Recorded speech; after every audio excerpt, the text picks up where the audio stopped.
राष्ट्रपती द्रौपदी मुर्मू पोर्तुगाल आणि स्लोवाकियाच्या दौऱ्यावर. आज लिस्बन इथं पोर्तुगालचे राष्ट्राध्यक्ष मार्सेलो रेबेलो डी सोसा यांच्याशी शिष्टमंडळस्तरीय चर्चा. प्रमुख व्याजदर निश्चित करण्याच्या दृष्टीनं भारतीय रिझर्व्ह बँकेच्या पतधोरण विषयक समितीची 3 दिवसांची बैठक मुंबईत सुरू.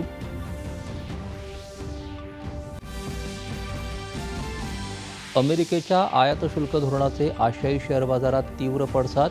मुंबई शेअर बाजाराचा निर्देशांक सुमारे 3,000 अंकांनी कोसळला, तर निफ्टीत 1,100 अंकांची घसरण.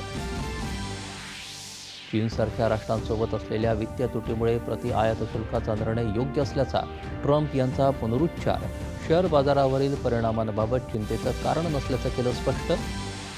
केंद्रीय गृहमंत्री जम्मू आणि काश्मीरच्या दौऱ्यावर. दहशतवादावर लवकरच नियंत्रण आणण्याचं दिलं आश्वासन. बीएसएफ बॉर्डर आउटपोस्ट विनयला भेट देऊन सुरक्षा व्यवस्थेचा घेणार आढावा. केंद्रीय कृषी मंत्री शिवराजसिंग चौहान आज नंदुरबारच्या दौऱ्यावर. शेती संबंधित संस्थांचं करणार उद्घाटन. मुख्यमंत्री देवेंद्र फडणवीस यांच्या हस्ते मुंबई पोलीस आयुक्तालयाच्या विविध उपक्रमांचं लोकार्पण. सायबर गुन्ह्यांना रोखण्यासाठी तंत्रकुशल मनुष्यबळ निर्मितीवर मुख्यमंत्र्यांचा भर.